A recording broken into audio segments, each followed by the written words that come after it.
Dipaksa nikahi duda tua kaya raya oleh ibuku yang matre demi hartanya. Malam pertama aku syok mengetahuinya. Kehidupan serba mewah yang aku jalani tiba-tiba berubah drastis ketika ibuku yang matre memaksaku untuk menikahi seorang duda tua kaya raya. Semua ini demi menyelamatkan kekayaan keluarga yang sedang terancam. Tanpa pilihan, aku terpaksa menerima keputusan ini, meskipun hatiku menolak. Namun, saat malam pertama tiba, aku terkejut mengetahui sebuah rahasia besar yang mengubah segalanya. Rahasia itu mengungkapkan sisi gelap dari pernikahan yang dipaksakan ini. Bagaimana aku bisa bertahan dalam pernikahan yang penuh intrik dan kepalsuan? Apa yang akan terjadi saat aku mengetahui semua kenyataan yang tersembunyi?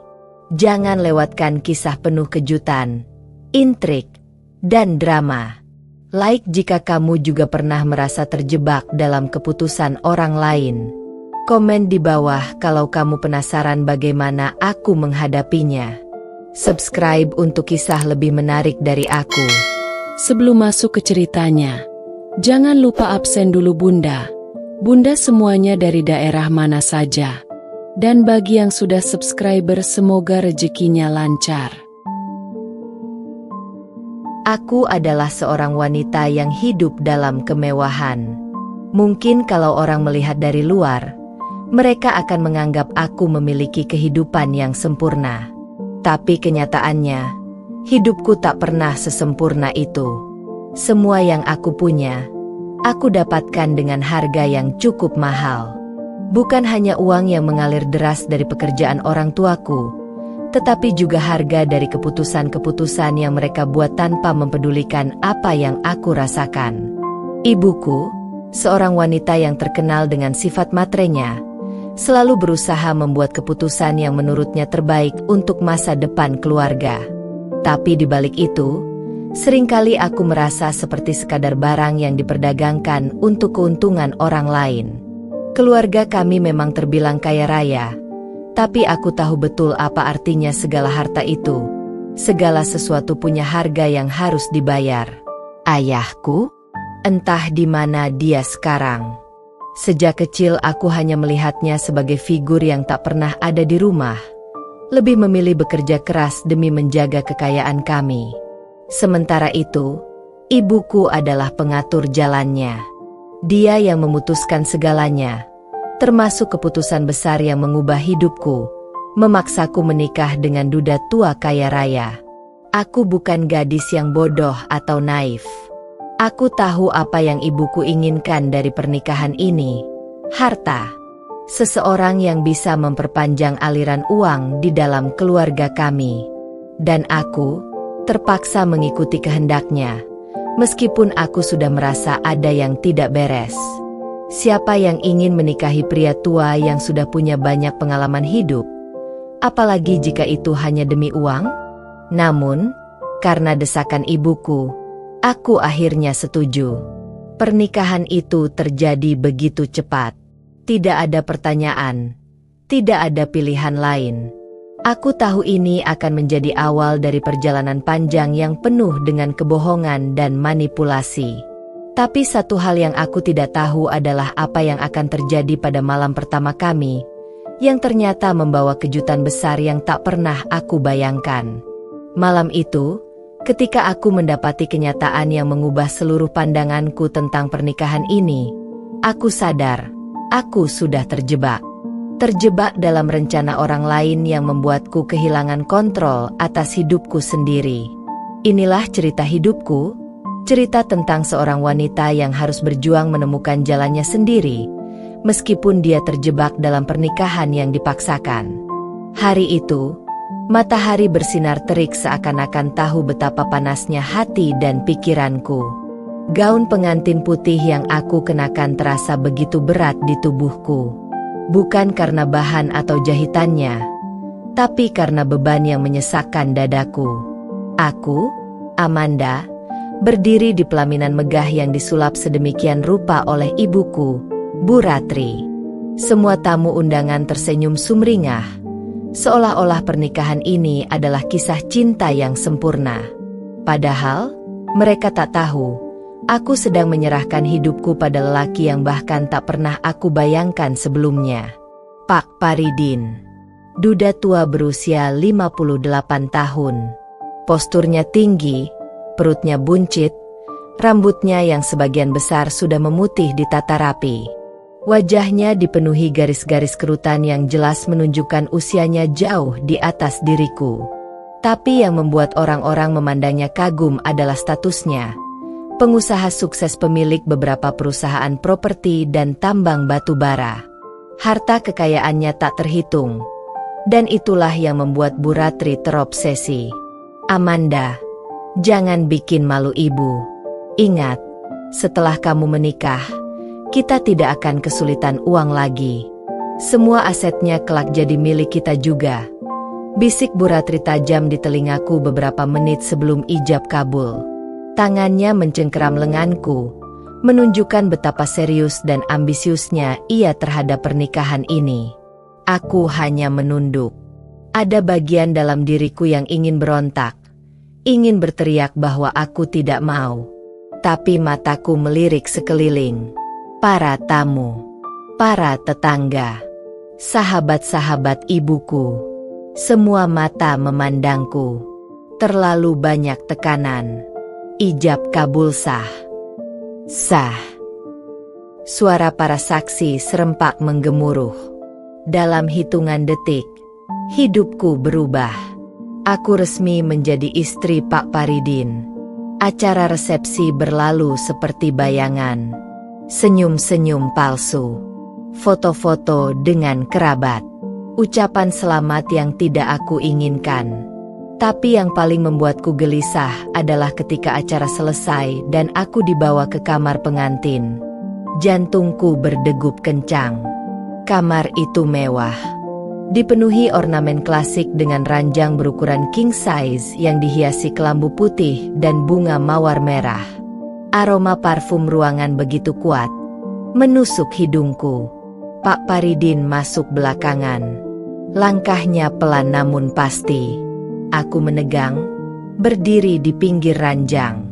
Amanda, duduklah. Jangan tegang begitu, nak, ucapnya pelan. Aku terpaksa mengikuti. Duduk di tepi ranjang dengan tangan mengepal. Aku membayangkan skenario terburuk.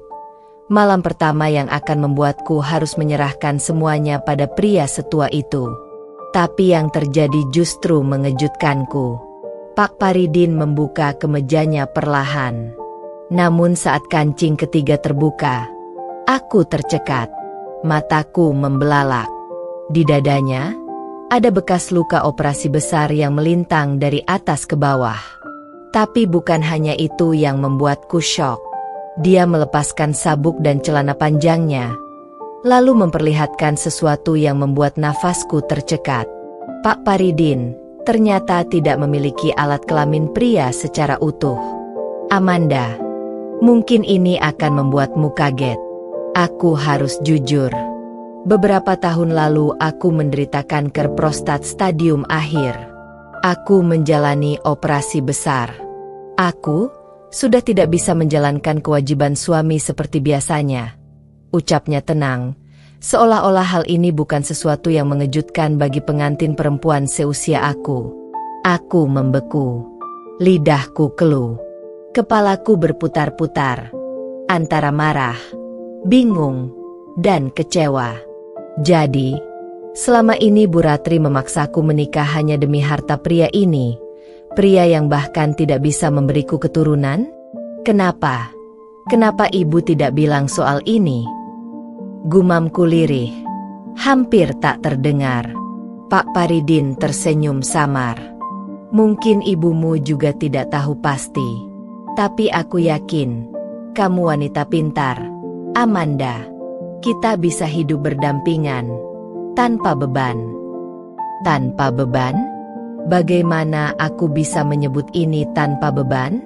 Malam pertama yang selama ini aku takutkan, justru lebih buruk dari bayanganku. Bukan hanya karena aku menikah tanpa cinta, tapi karena aku merasa telah dibohongi oleh semua orang, terutama oleh ibuku sendiri. Saat itu juga aku sadar, aku sudah resmi menjadi pion dalam permainan ambisi Bu Ratri. Dan aku berjanji, aku tidak akan diam saja. Pagi setelah malam pertama itu, aku terbangun dengan kepala yang masih penuh pertanyaan dan hati yang remuk redam. Di sebelahku, Pak Paridin sudah tidak ada. Hanya ada aroma kopi segar yang menyeruak dari dapur. Aku masih bisa mengingat jelas kejadian tadi malam. Pengakuan mengejutkan yang membuat seluruh hidupku serasa dihantam gelombang besar. Aku menikah dengan pria yang tidak bisa menjadi suami sepenuhnya. Bukan saja soal batin, tapi juga soal masa depan. Tak ada keturunan. Tak ada keluarga kecil yang bisa kubangun. Semua ini terjadi karena ambisi ibuku, Bu Ratri. Aku bangkit dari ranjang. Pakaian pengantin sudah berganti menjadi daster sutra mahal. Kaki-kakiku melangkah pelan menuruni anak tangga marmer ke ruang makan yang luas. Di sana, Pak Paridin duduk rapi dengan koran dan secangkir kopi. Ia menoleh, tersenyum sopan. "Selamat pagi, Amanda. Semoga kamu tidur nyenyak semalam," sapanya ramah. Aku membalas senyum itu. Hambar. "Pagi, Pak." Panggil aku Paridin saja, tanpa embel-embel, Pak. "Sekarang kamu istri saya," katanya santai sambil menyesap kopi. Aku hanya mengangguk kecil. Hatiku masih berkecamuk. Ada satu hal yang tak bisa kutahan lagi. Aku harus bicara dengan Bu Ratri. Aku harus menuntut penjelasan darinya. Setelah sarapan singkat yang hambar, aku meminta sopir Pak Paridin mengantarku ke rumah ibuku. Sepanjang perjalanan, tanganku mengepal. Aku sudah menyiapkan semua kalimat yang ingin kulontarkan. Aku tak peduli apakah Bu Ratri akan marah. Aku berhak tahu. Setibanya di rumah, aku langsung masuk ke ruang tamu tanpa salam. Bu Ratri sedang duduk santai di sofa dengan ponsel di tangannya. Ketika melihatku, dia tersenyum lebar. "Amanda, sayang, kok pulang ke sini? Baru juga jadi nyonya besar." Suaranya manis, tapi aku bisa lihat kilatan kemenangan di matanya. "Aku mau bicara. Sekarang," ucapku tegas. Dia mempersilakan aku duduk, masih dengan senyum tipis. "Ibu tahu, kan? Ibu tahu kalau Pak Paridin sudah tidak bisa menjadi suami normal. Ibu tahu tapi tetap memaksaku menikahinya. Demi apa, Bu? Demi uang? Demi harta yang bahkan belum tentu jadi milik kita?" Suaraku meninggi, mataku menatap tajam. Ekspresi Bu Ratri sedikit berubah. Senyumnya meredup. Tapi seperti biasa, wajahnya cepat sekali kembali tenang.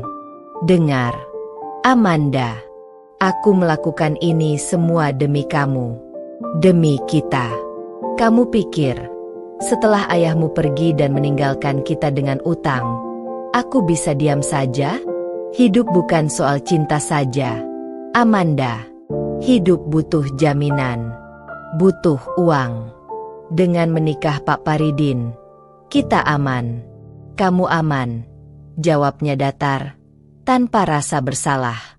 Aku menahan napas. Hatiku panas. Aman?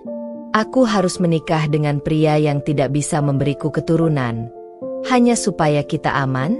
Ibu sadar enggak? Aku kehilangan masa depanku sendiri.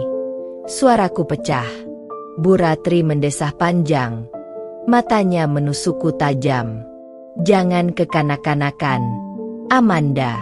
Kamu punya semuanya sekarang. Rumah mewah, uang, bisnis. Kalau soal anak, siapa bilang kamu tidak bisa punya? Kamu masih muda, cantik. Kamu bisa cari jalannya sendiri nanti. Yang penting sekarang, kamu mainkan peranmu baik-baik sebagai istri Pak Paridin.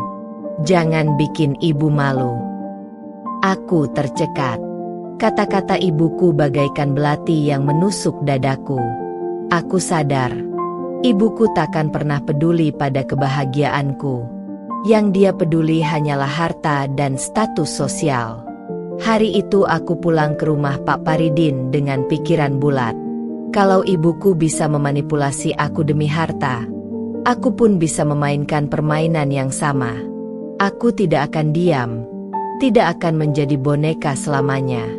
Jika Bu Ratri bisa mempermainkanku, aku, Amanda, akan membalas dengan caraku sendiri. Aku menatap bayanganku di cermin kamar. Untuk pertama kalinya sejak pernikahan itu, aku tersenyum, senyum penuh tekad. Permainan baru saja dimulai. Hari-hari setelah pertemuanku dengan Bu Ratri, aku menjalani peran baruku dengan wajah yang berbeda. Di depan Pak Paridin, aku menjadi istri muda yang lemah lembut dan penuh perhatian. Aku menyajikan teh hangat setiap pagi, menemaninya ke kantor bila diminta, dan tersenyum sopan kepada kolega bisnisnya. Semua orang memujiku sebagai istri muda idaman. Tapi di balik semua itu, pikiranku terus berputar. Aku, Amanda, tidak akan tinggal diam. Aku harus membalikkan permainan ini. Satu hal yang harus aku kuasai dulu adalah keuangan dan bisnis Pak Paridin. Suamiku itu memang kaya raya, tapi usia dan kesehatannya membuatnya perlahan menyerahkan urusan bisnis kepada orang-orang kepercayaannya. Disitulah peluangku. Dengan bujuk rayu halus dan sikap manja yang tak berlebihan, aku mulai menyusup ke lingkaran bisnisnya. Sayang, bolehkah aku ikut rapat direksi besok? Aku ingin belajar tentang perusahaan kita, pintaku suatu malam saat kami makan malam bersama. Pak Paridin menatapku lembut. Kamu tertarik? Tentu saja boleh, Amanda. Aku malah senang kalau kamu mau belajar, supaya kelak kamu bisa meneruskan semua ini. Itu kalimat yang aku tunggu. Kelak aku yang meneruskan semua ini. Kata-kata itu berputar di kepalaku seperti melodi indah. Hari-hari berlalu, aku mulai rutin ikut rapat, bertemu dengan para komisaris, mempelajari alur uang dan aset Pak Paridin. Aku mencatat semua dengan teliti, diam-diam menyiapkan dokumen dan bukti kepemilikan. Tidak ada yang curiga. Semua menganggap aku istri yang setia dan ingin membantu suami. Tapi rencana balas dendamku tidak berhenti di situ. Aku juga harus membalas ibuku, Bu Ratri. Dia yang telah menjualku demi ambisinya, harus merasakan bagaimana rasanya dipermainkan.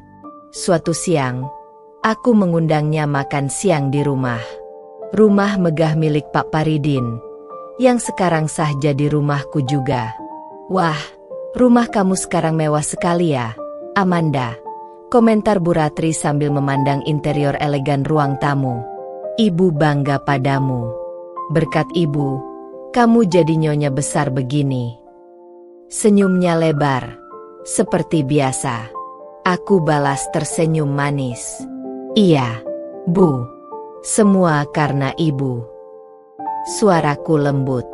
Makanya, aku mau balas budi. Ibu mau tinggal di sini saja, kan?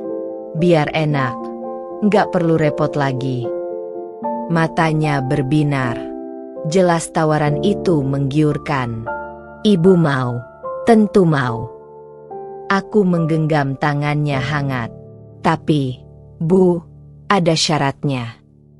Aku menatap matanya dalam-dalam. Senyumku masih manis tapi sorot mataku dingin. Kalau ibu tinggal di sini, ibu tidak boleh ikut campur urusan rumah tangga dan bisnis kami. Semua keputusan ada di tangan aku. Ibu cuma tinggal dan menikmati saja. Raut wajahnya sedikit berubah, tapi keserakahannya mengalahkan egonya. Ia mengangguk. Sejak hari itu, Bu Ratri resmi tinggal di rumah kami, di bawah atap yang aku kuasai. Perlahan aku mulai membatasi ruang geraknya. Aku perintahkan pembantu untuk tidak menuruti permintaannya seenaknya. Aku buat jadwal ketat kapan dia bisa keluar masuk rumah. Aku kontrol akses kartunya. Semua itu aku lakukan pelan-pelan, tanpa suara. Di depan Pak Paridin dan orang lain, aku tetap anak yang berbakti. Tapi Bu Ratri tahu, dia sedang terjebak dalam sangkar emas yang aku ciptakan.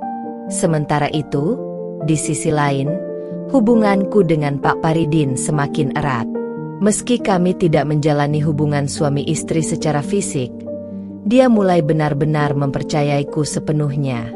Suatu malam, saat kami duduk di teras, ia menyerahkan sebuah map berisi dokumen. "Amanda, aku sudah buat wasiat. Kalau aku meninggal nanti, semua aset dan perusahaanku jadi milikmu sepenuhnya. Aku tidak punya anak, dan aku tidak percaya saudara-saudaraku yang hanya menunggu aku mati. Kamu istri yang baik, kamu yang paling layak meneruskan semua ini." Suaranya tulus. Tanganku bergetar saat menerima map itu. Tapi senyumku tidak pudar. Dalam hatiku, aku bersorak. Langkah pertama balas dendamku berhasil. Saat aku berdiri malam itu di balkon, memandang lampu kota yang berkilauan, aku tahu, permainan ini baru saja masuk babak baru. Bu Ratri boleh merasa menang dulu. Tapi sebentar lagi, dia akan sadar. Aku, Amanda, bukan anak yang bisa diinjak-injak.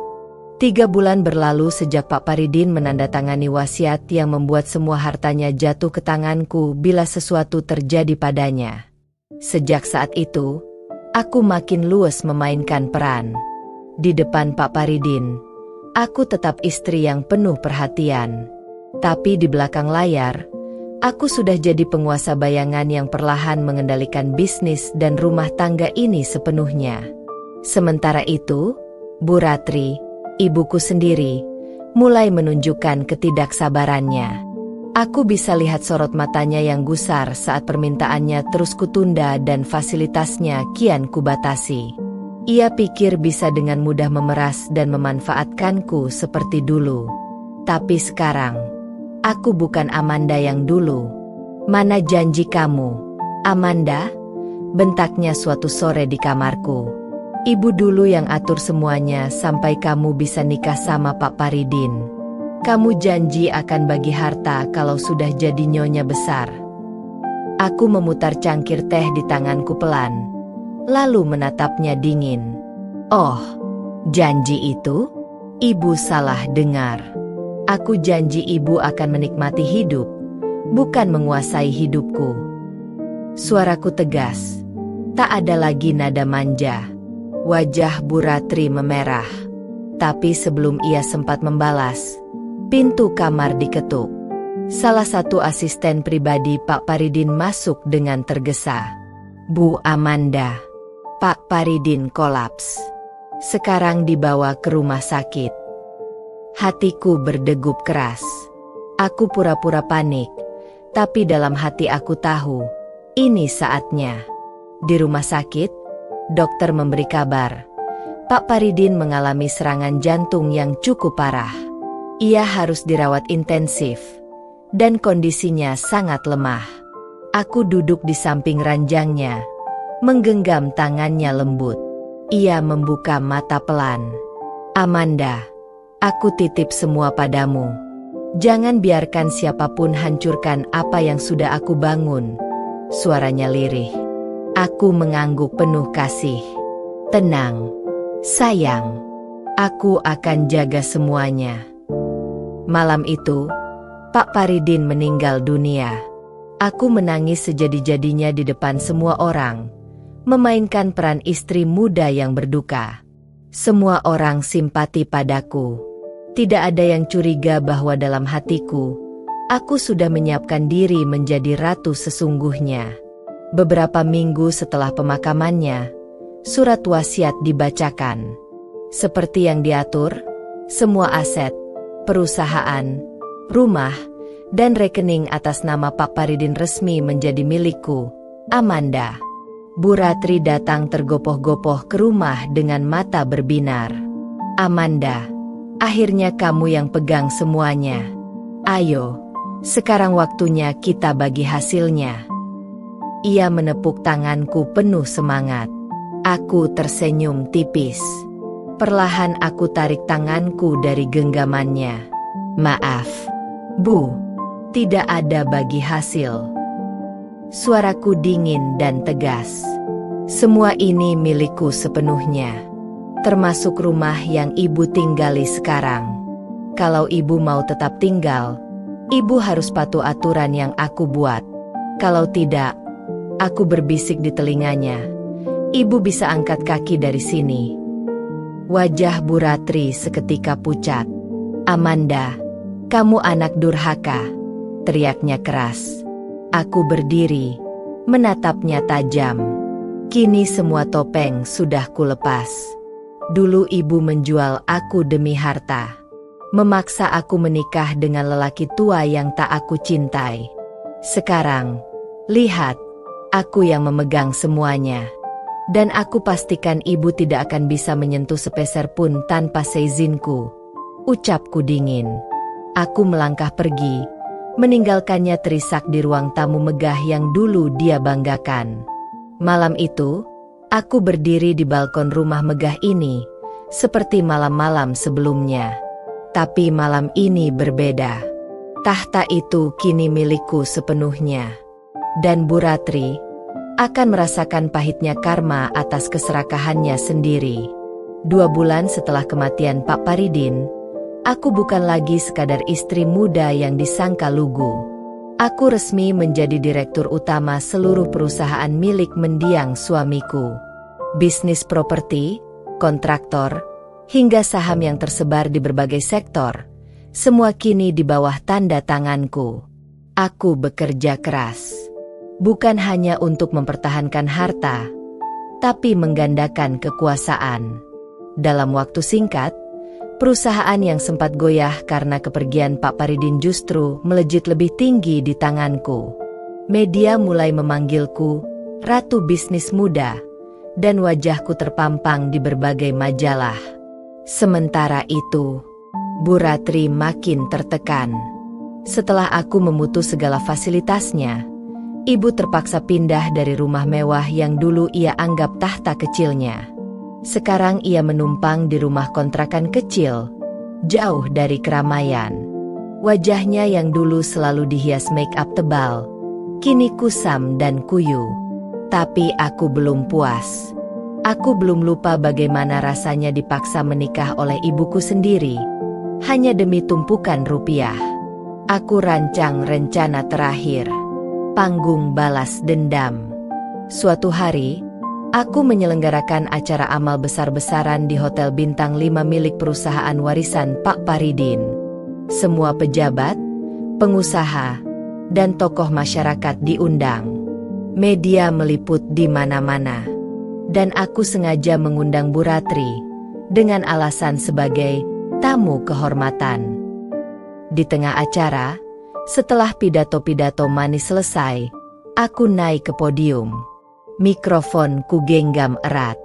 Para hadirin yang saya hormati, aku tersenyum lebar, lalu menoleh ke arah Bu Ratri yang duduk di meja VIP. Hari ini saya ingin berterima kasih kepada seseorang yang sangat berjasa dalam hidup saya. Dialah yang memaksa saya menikah dengan Pak Paridin demi hartanya. Dialah yang menjual anak kandungnya sendiri seperti barang lelang. Ibu, silakan berdiri. Bu Ratri. Ruangan hening. Semua mata terarah padanya. Bu Ratri membeku di tempat. Matanya membelalak tak percaya. Aku melanjutkan. Suaraku mantap. Karena jasanya itulah saya bisa berada di posisi sekarang. Tapi jangan salah, Bapak Ibu. Ibu saya kini sudah saya putus seluruh fasilitasnya. Karena saya tak akan biarkan orang serakah mengeruk hasil keringat saya lagi. Dan saya ingin dunia tahu, inilah balasan untuk orang tua yang menjual anaknya sendiri. Bisik-bisik terdengar di mana-mana. Wajah Bu Ratri memerah lalu pucat. Ia berdiri terbata-bata, mencoba membela diri. Tidak, tidak seperti itu.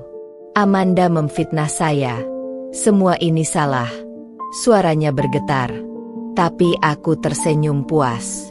Media memotret berkali-kali. Besoknya, berita itu viral. Bu Ratri, ibu kandung Amanda, terbongkar paksa anaknya menikah demi harta. Amanda bongkar masa lalu kelamnya di panggung amal. Nama Bu Ratri hancur. Teman-temannya menjauh. Lingkungan mencibir. Ia jadi bahan gunjingan di mana-mana. Malam itu, aku duduk sendiri di ruang kerja mewahku, memandangi foto Pak Paridin di dinding. Tenang, Pak. Semua warisanmu aman di tanganku. Tak ada yang bisa rebut lagi. Aku berbisik. Ponselku berdering. Pesan singkat dari salah satu pengacara. Proses pengusiran Bu Ratri dari rumah kontrakan selesai. Semua sesuai rencana. Aku tersenyum tipis. Karma tak pernah salah alamat. Dan kali ini, karma itu bernama Amanda. 3 bulan setelah aku mempermalukan Bu Ratri di depan publik, kehidupanku berubah total. Aku bukan hanya pewaris harta Pak Paridin. Aku sudah menjelma jadi pengusaha paling disegani di kota. Namaku, Amanda, tak hanya menghiasi halaman majalah bisnis, tapi juga masuk dalam daftar 30 wanita sukses di bawah usia 30 tahun. Aku tak lagi berjalan di bawah bayang-bayang siapapun. Bukan bayang-bayang Pak Paridin. Bukan bayang-bayang ibuku, Bu Ratri. Kini, semua mata tertuju padaku, karena aku berdiri atas namaku sendiri. Namun di balik kesibukan dan kesuksesan itu, ada satu ruang dalam hati yang masih kosong. Sejak pernikahanku dengan Pak Paridin berakhir dengan kematiannya, aku belum pernah mencintai lagi. Aku tak pernah lagi percaya pada ikatan yang katanya bernama cinta. Sampai suatu hari, Rafael datang. Rafael adalah pengusaha muda dari Jakarta yang tertarik berinvestasi di proyek properti terbaruku. Tingginya semampai. Rambutnya hitam pekat dengan mata tajam yang penuh keyakinan. Ia datang dengan proposal bisnis. Tapi entah mengapa, cara bicaranya menusuk langsung ke jantungku. Tegas, cerdas, dan jujur. Sesuatu yang jarang kutemui selama ini. Pertemuan demi pertemuan membuatku perlahan membuka pagar hatiku yang selama ini kukunci rapat. Tapi aku tak pernah lengah. Aku tetap Amanda yang waspada, wanita yang sudah terlalu sering disakiti dan dimanfaatkan. Suatu malam setelah rapat panjang di kantorku, Rafael berkata pelan, "Aku tahu, Amanda, kamu wanita yang sudah terlalu sering dimanfaatkan orang-orang terdekatmu. Aku tak datang untuk merebut hartamu. Aku datang untuk berdiri di sampingmu. Kalau kamu izinkan." Aku menatapnya dalam-dalam. Untuk pertama kalinya setelah lama, aku percaya. Sementara itu, di sudut kota, Bu Ratri hidup dalam keterpurukan. Setelah diusir dari kontrakan, ia tinggal di rumah kos sempit yang pengap. Kabar aibnya masih menghantui. Semua teman lamanya memutuskan hubungan. Ia hidup dalam kehinaan yang tak pernah ia bayangkan. Suatu hari, ia nekat mendatangi kantorku. Wajahnya jauh berubah, keriput, lelah, dan penuh penyesalan. Ia duduk di ruanganku, tangannya gemetar. "Amanda, nak, maafkan ibu." Suaranya serak, air matanya mengalir deras. "Aku hanya ingin sedikit bantuan, sekadar makan, sekadar tempat tinggal. Aku sudah salah besar. Aku buta harta. Aku sudah terima balasanku." Aku menatapnya lama. Dulu aku bermimpi bisa melihat ibuku di titik serendah ini. Dan sekarang aku melihatnya lebih rendah dari yang pernah kubayangkan. Hatiku bergemuruh. Aku bisa saja menendangnya pergi, meninggalkannya seperti dulu dia meninggalkanku. Tapi aku bukan Bu Ratri. Aku bukan monster yang sama. Aku menghela napas dalam. Ibu akan kuberikan tempat tinggal yang layak. Tapi jangan pernah lagi berharap bisa ikut campur dalam hidupku, apalagi menyentuh bisnis dan hartaku. Mulai hari ini, kita bukan ibu dan anak. Kita hanya dua orang yang pernah saling kenal. Wajah Bu Ratri hancur. Tapi ia tak bisa membantah. Ia hanya mengangguk lemah. Air matanya jatuh di meja kerjaku. Malam itu, aku berdiri di balkon kantor pusat perusahaanku, menatap lampu kota yang berkelap-kelip. Rafael berdiri di sampingku, menggenggam tanganku hangat. "Aku bangga sama kamu, Amanda," bisiknya. Aku menoleh dan tersenyum kecil. Aku bukan wanita yang sempurna, tapi aku pastikan, aku bukan korban lagi. Aku menatap langit malam. Sekarang aku ratu, dan tak ada bayang-bayang siapapun yang membungkamku lagi. Aku pikir hidupku akan tenang setelah semua yang terjadi.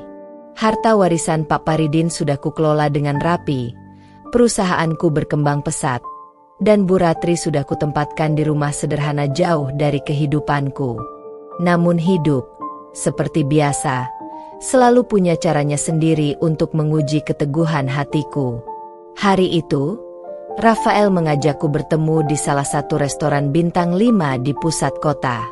Restoran itu elegan, remang-remang, dengan musik jazz lembut yang mengalun. Dia sudah duduk menunggu, mengenakan setelan jas abu-abu yang pas di tubuhnya. Senyumnya menenangkan, seperti biasa. "Terima kasih sudah datang, Amanda," ucapnya, menarikkan kursi untukku. Aku hanya mengangguk, menjaga sikap. Aku tak boleh lengah.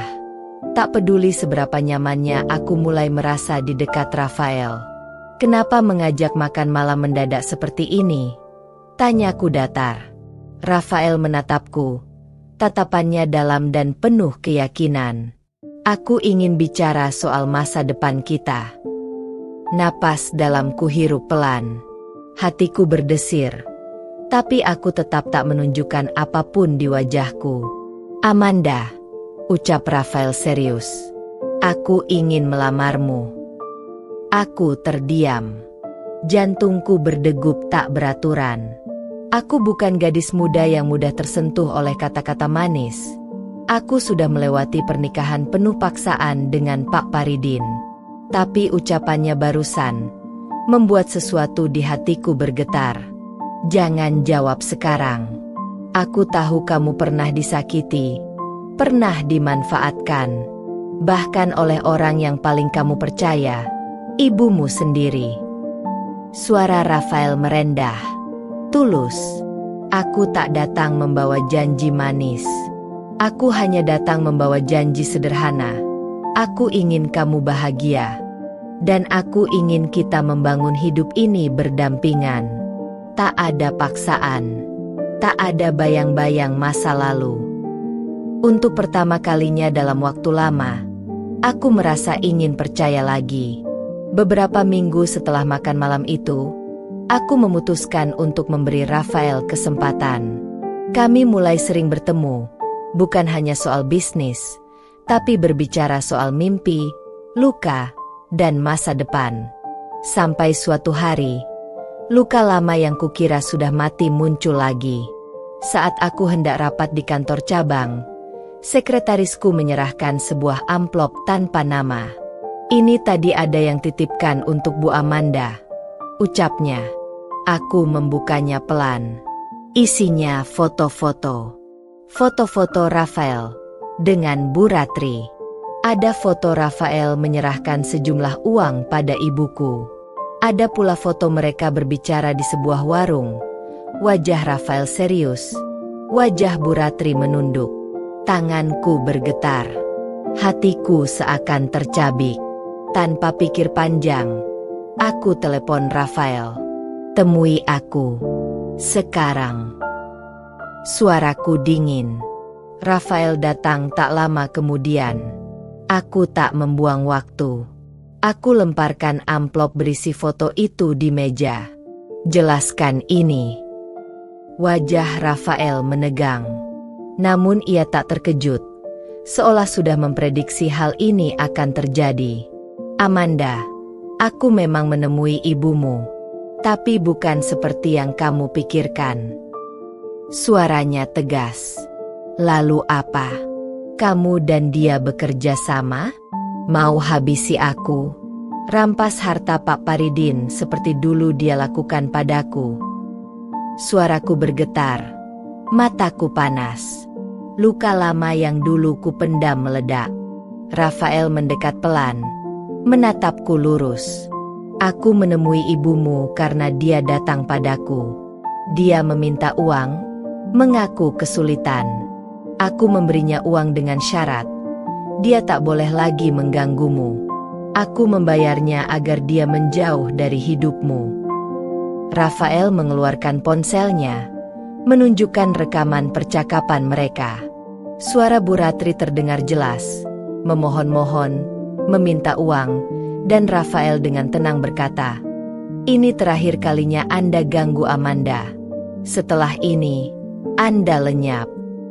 Air mataku menetes. Antara lega dan perih. Aku tenggelam di kursiku. Luka masa lalu memang tak mudah sembuh. Tapi kali ini, aku tak boleh membiarkan luka itu membuatku kehilangan orang yang tulus. Rafael meraih tanganku pelan. Amanda, aku tak seperti mereka. Aku tak akan menyakitimu. Aku memejamkan mata, lalu mengangguk. Perlahan. Mungkin, aku bisa belajar percaya lagi. Malam itu, aku berdiri di jendela apartemenku, menatap lampu kota. Dulu aku dijual oleh ibuku sendiri. Dulu aku dipaksa menikah dengan Pak Paridin demi harta. Tapi sekarang, hidup memberiku kesempatan kedua. Dan kali ini, aku yang memegang kendalinya. Bukan Bu Ratri. Bukan Pak Paridin. Bukan siapapun. Aku, Amanda, pemilik takdirku sendiri. Aku menatap cincin berlian sederhana yang kini melingkar di jari manisku. Pemberian Rafael saat aku akhirnya menerima lamarannya setelah berminggu-minggu berpikir dan menimbang. Aku tak ingin lagi menjadi wanita yang dibutakan oleh janji manis atau tekanan siapapun. Aku memilih Rafael bukan karena hartanya, bukan karena paksaan, tapi karena ketulusan yang perlahan dia buktikan. Hidupku yang dulu gelap kini perlahan diterangi cahaya yang tak kupikirkan akan datang. Namun, ketenangan itu hanya bertahan sekejap, hingga kabar dari kampung halaman mengusik batinku. Bu Ratri, ibuku sendiri, dikabarkan jatuh sakit dan membutuhkan biaya pengobatan yang tak sedikit. Aku tahu, entah sakit itu benar atau tidak, ibuku memang pandai memainkan peran korban demi meraih simpati dan uang. Tapi kali ini berbeda. Pak Paridin, yang dulu kupikir telah selesai dari hidupku, ternyata kembali muncul dan menjenguk ibuku di rumah sakit. Hubungan mereka, yang dulu hanya sebatas transaksi paksaan, kini menjadi persekongkolan baru. Aku mendapatkan kabar dari orang kepercayaanku bahwa Pak Paridin berniat menuntut hak atas sebagian warisan yang telah jatuh ke tanganku, berdalih sebagai suami sah yang pernah bersamaku. Darahku mendidih. Aku tak akan membiarkan mereka berdua, orang yang dulu membuatku terpuruk, kembali mengambil apa yang sudah menjadi hakku. Aku dan Rafael duduk di ruang kerja, mempersiapkan segala dokumen hukum yang diperlukan untuk menghadapi ancaman mereka. Rafael menatapku bangga dan berkata, "Kamu lebih kuat dari yang kamu pikirkan, Amanda. Kali ini kita hadapi mereka dengan kepala tegak." Aku hanya tersenyum tipis. Malamnya, aku datang ke rumah sakit tempat Bu Ratri dirawat. Ia terbaring lemah, wajahnya pucat, namun sorot matanya tetap licik seperti dulu. Pak Paridin duduk di sampingnya, menatapku dengan tatapan tajam penuh dendam. Aku berdiri tegak di depan ranjang ibu kandungku sendiri, tanpa gentar. "Bu, Pak Paridin, dengarkan baik-baik. Dulu aku lemah. Aku tunduk pada kalian. Tapi sekarang aku bukan Amanda yang dulu. Segala bentuk upaya kalian untuk merampas hartaku tidak akan berhasil. Aku sudah siapkan pengacara, bukti, dan saksi. Jangan coba-coba main kotor lagi." Suaraku bergetar namun tegas. Bu Ratri berusaha tersenyum. Wajahnya berusaha memelas. "Amanda, nak, ibu ini sakit. Kasihanilah ibu. Kamu anak durhaka kalau tinggalkan ibumu sendiri." Aku mendekat, menatap langsung matanya. "Durhaka? Dulu siapa yang tega menjual anak kandungnya sendiri demi uang? Siapa yang menjebloskanku ke neraka bernama pernikahan dengan Pak Paridin? Sekarang aku cuma membalas sedikit dari luka yang kalian tanamkan dulu. Jangan berharap aku lunak hanya karena kalian pura-pura lemah." Pak Paridin berdiri, hendak membalas kata-kataku, tapi aku lebih cepat melangkah pergi. Malam itu aku tidur nyenyak. Untuk pertama kalinya setelah sekian lama, aku sudah memutus rantai manipulasi mereka. Sekarang aku, Amanda, yang memegang kendali atas hidupku, dan aku tak akan goyah lagi. Keesokan harinya, aku duduk di ruang tamu rumahku, berkas-berkas legal di tangan.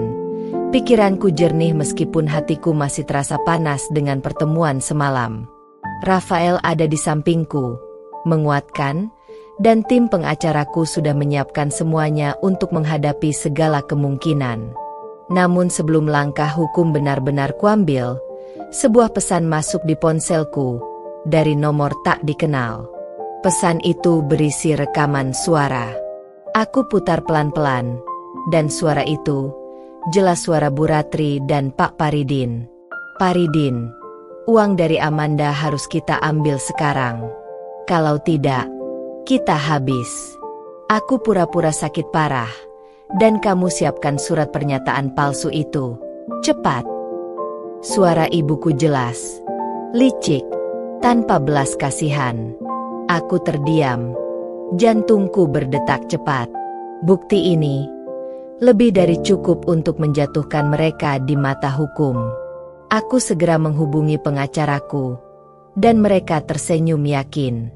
"Amanda, dengan rekaman ini, Bu Ratri dan Pak Paridin bisa dijerat pasal penipuan dan pemalsuan dokumen. Kita punya posisi yang sangat kuat."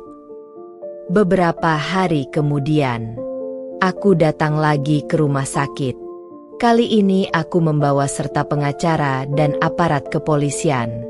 Bu Ratri dan Pak Paridin tidak menyangka kedatanganku akan secepat ini, apalagi dengan surat penangkapan di tangan polisi. Bu Ratri berteriak histeris saat borgol dikalungkan di pergelangannya. "Amanda, Amanda, jangan begini. Nak, aku ibumu." Aku memandangnya dengan mata yang tak lagi berkaca-kaca, melainkan penuh ketegasan. "Kau bukan ibuku, Bu. Ibu sejati tidak menjual anaknya sendiri demi uang. Ini ganjaran untuk semua yang kalian perbuat." Pak Paridin tak banyak bicara, wajahnya pucat, peluh membasahi dahinya saat polisi menggiringnya keluar dari kamar rumah sakit. Dalam sekejap, keduanya dibawa pergi, meninggalkan ketenangan yang selama ini kurindukan. Seminggu berlalu, aku dan Rafael duduk di balkon rumah, menatap matahari senja yang perlahan tenggelam. Angin lembut menerpa wajahku, rasanya ringan sekali. Beban bertahun-tahun seperti luruh. Rafael meraih tanganku, menggenggam erat. "Kamu sudah membuktikan, Amanda. Kamu berani, kamu kuat, kamu pantas dapat bahagia." Aku menatap matanya, tersenyum. Kali ini aku memilih hidupku sendiri, bukan dipaksa, bukan demi harta, bukan demi orang lain. Aku bebas.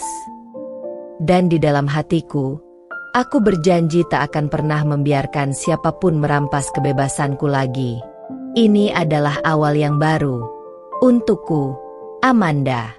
3 bulan telah berlalu sejak Bu Ratri dan Pak Paridin ditangkap dan dijebloskan ke balik jeruji besi. Persidangan mereka berjalan lancar karena bukti rekaman suara yang kukumpulkan menjadi senjata pamungkas yang tak bisa dibantah. Hakim menjatuhkan vonis yang tegas. Penjara 5 tahun untuk penipuan, pemalsuan dokumen, dan upaya pemerasan. Hari itu aku duduk di ruang sidang dengan dada tegak dan kepala terangkat. Aku tidak datang sendiri. Rafael duduk di sampingku, menggenggam tanganku erat sepanjang sidang. Sorot mata orang-orang yang dulu memandangku lemah kini berubah penuh hormat. Aku bukan Amanda yang mudah diinjak-injak lagi. Tapi kisah ini belum benar-benar selesai. Sore setelah sidang usai, aku mendapatkan sepucuk surat dari pengacara. Surat itu dari Pak Paridin. Dengan tangan bergetar, aku membukanya dan membaca isinya. Amanda, aku tak menyangka permainan kita bisa berakhir seperti ini. Aku akui kekalahan. Namun ingatlah, aku dulu hanya alat, ibumu yang jadi dalang segalanya. Aku hanya mengikuti skenario yang dia buat. Aku menarik napas dalam-dalam.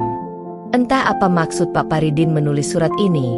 Mungkin ingin mengadu domba atau cuci tangan. Tapi bagiku, itu sudah tidak penting. Baik dia maupun Bu Ratri sama kotornya, sama hinanya. Aku memilih tak membalas surat itu. Aku tak akan mengotori tanganku lagi untuk membalas dendam yang sudah tuntas. Beberapa minggu kemudian, aku dan Rafael resmi menikah dalam sebuah pernikahan sederhana namun penuh cinta.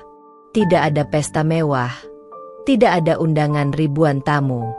Hanya aku, Rafael, dan orang-orang terdekat yang benar-benar tulus. Aku mengenakan gaun putih sederhana yang melambangkan awal baru. Saat Rafael mengucapkan janji setianya di hadapan Tuhan dan saksi, mataku basah.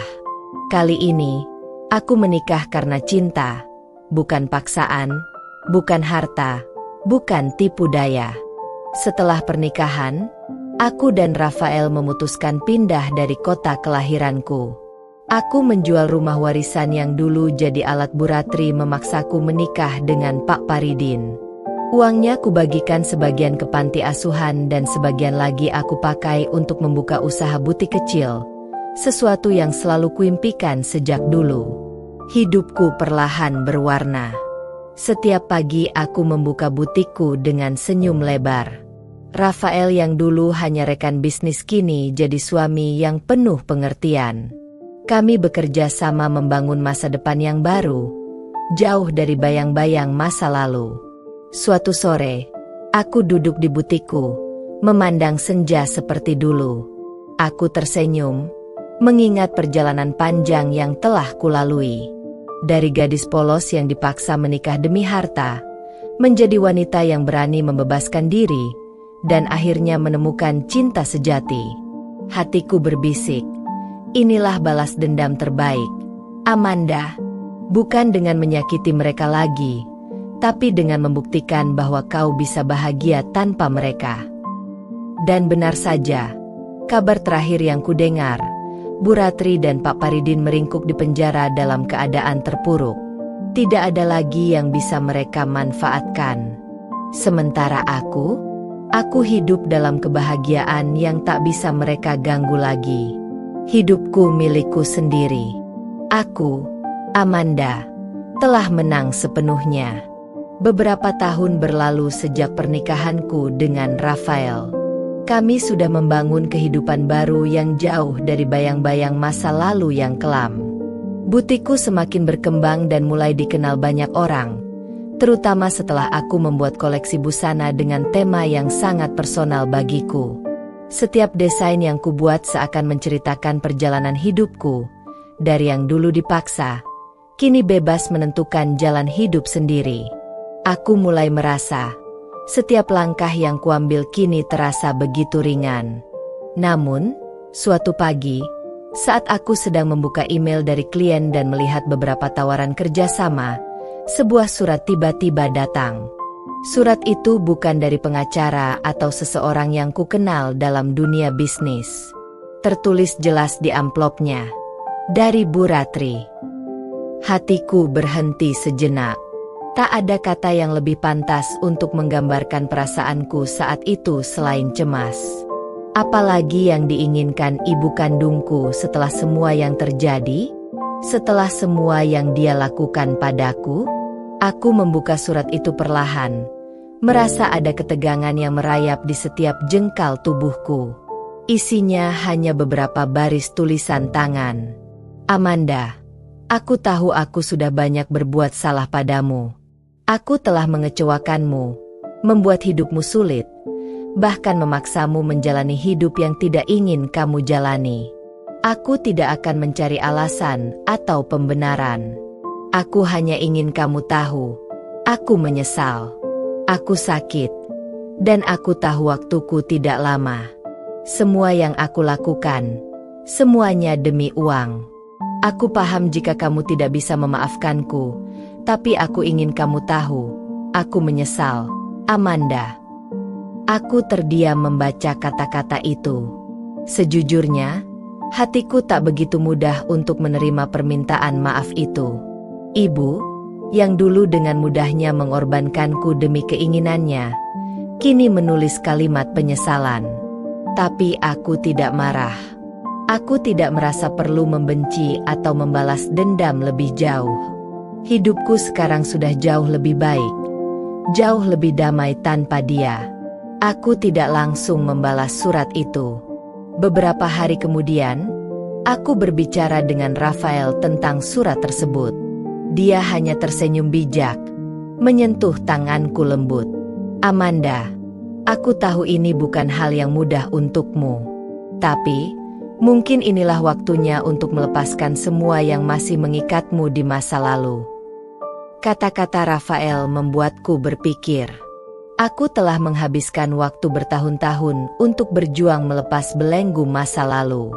Namun, apa yang akan terjadi jika aku benar-benar memaafkan ibu? Apa yang akan berubah? Mungkin, aku tidak perlu berlarut-larut dengan kebencian yang hanya akan membuatku terpenjara lagi. Hari berikutnya, aku mengunjungi rumah sakit tempat Bu Ratri dirawat. Saat itu, aku tidak tahu apa yang akan terjadi. Apakah aku akan merasa marah lagi? Ataukah aku akan menemukan kedamaian yang selama ini kucari? Aku berdiri di depan kamar rumah sakit, menatap pintu yang terasa begitu berat untuk kubuka. Tapi akhirnya aku melangkah masuk. Bu Ratri terbaring di tempat tidur. Wajahnya jauh lebih tua dari yang terakhir kali kulihat. Tangannya yang dulu selalu licik kini terkulai lemah. Dia menatapku dengan mata yang penuh penyesalan. Tak ada lagi kilatan keserakahan di sana. Amanda, aku tahu kau datang untuk melihatku, meskipun aku tak pantas mendapatkannya. Ucapnya dengan suara yang hampir tak terdengar. Aku berdiri di samping tempat tidur, menatapnya tanpa berkata apa-apa untuk beberapa saat. Lalu, aku berkata, aku sudah lama memaafkanmu, Bu. Mungkin bukan untukmu, tapi untuk diriku sendiri. Aku tidak ingin hidupku terus diisi dengan kebencian. Bu Ratri terdiam, lalu meneteskan air mata. Tak banyak yang perlu diungkapkan setelah itu. Hanya ada kedamaian di ruang itu, dan aku tahu, saat itu aku tidak lagi terikat oleh masa lalu. Setelah pertemuan itu, aku memutuskan untuk tidak kembali ke kehidupan lamaku. Aku tetap menjalani hidupku dengan Rafael, bisnis butik yang semakin berkembang, dan setiap hari aku merasa lebih bahagia. Tidak ada lagi perasaan terjebak atau terbebani oleh orang-orang yang dulu mencoba mengendalikan hidupku. Aku tahu, kebebasan ini adalah hadiah terbesar yang bisa kuterima. Dan pada akhirnya, aku menyadari satu hal, hidup ini adalah tentang memilih kebahagiaan, bukan untuk membalas dendam atau terus terjebak dalam bayang-bayang masa lalu. Amanda telah memilih untuk bahagia. Itu yang terpenting. Beberapa bulan setelah pertemuanku dengan Bu Ratri, hidupku semakin tenang. Tidak ada lagi kekhawatiran yang menghantui setiap langkahku. Tidak ada lagi keraguan yang mengganggu pikiranku. Aku dan Rafael semakin kompak, semakin saling memahami. Bisnis butik kami pun berkembang pesat, dan aku merasa bahwa hidupku sekarang benar-benar milikku. Tidak ada yang bisa mengendalikan atau mengintervensi pilihanku. Semua yang kutuju kini tercapai berkat kerja keras dan tekad. Aku memutuskan untuk melakukan perjalanan ke luar negeri, sekadar untuk menikmati hasil kerja keras dan memberi ruang untuk diriku sendiri.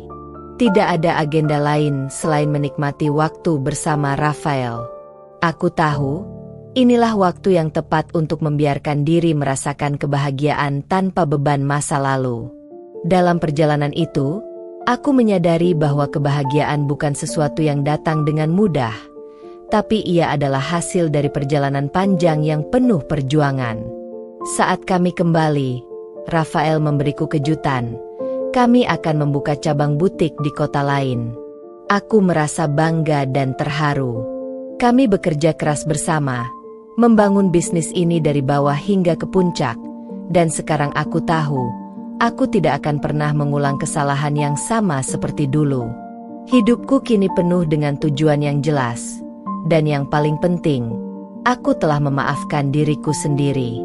Pada suatu malam, aku duduk di ruang kerjaku sambil menatap foto pernikahan kami yang terpajang di meja.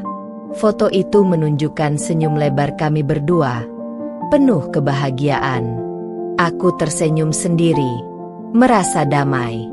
Tidak ada lagi keraguan, tidak ada lagi rasa sakit. Semuanya telah berlalu. Bahkan Bu Ratri, meskipun kini berada di penjara dan sakit, tidak lagi mengganggu pikiranku.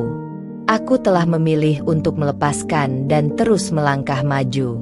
Setelah beberapa tahun menjalani kehidupan yang tenang dan penuh kebahagiaan, aku akhirnya merasa bahwa aku benar-benar bebas. Bebas dari ketakutan masa lalu, bebas dari tekanan yang dulu menghimpit. Aku tahu, aku bisa bangkit dan berdiri tegak tanpa perlu bergantung pada siapapun. Hidupku kini adalah hasil dari setiap langkah yang kuambil dengan sepenuh hati. Amanda adalah seorang wanita yang kuat. Wanita yang mampu bangkit dari keterpurukan dan melepaskan segala beban yang pernah mengikatnya. Dalam perjalanan hidupnya, ia telah melalui banyak ujian, namun ia tidak pernah berhenti untuk belajar dan memperbaiki dirinya. Setiap langkah yang diambilnya kini penuh dengan makna. Setiap keputusan yang dibuatnya berlandaskan kebijaksanaan dan keberanian. Dengan Rafael di sampingnya, Amanda menjalani kehidupan yang penuh dengan rasa syukur dan cinta. Tidak ada lagi pertanyaan tentang masa lalunya. Ia telah menutup bab itu dengan penuh kedamaian, menyadari bahwa masa depan yang cerah hanya bisa dicapai dengan melepaskan segala yang menahan. Semua pengorbanan, kesakitan, dan penderitaan yang pernah dialaminya kini berubah menjadi kekuatan yang tak tergoyahkan. Bagi Amanda, hidup bukan hanya tentang mengejar harta atau membalas dendam. Hidup adalah tentang mencintai diri sendiri, memaafkan, dan menjalani setiap hari dengan penuh rasa syukur. Itu adalah kunci untuk menemukan kebahagiaan yang sejati. Dan bagi Amanda, kebahagiaan itu tidak ternilai harganya.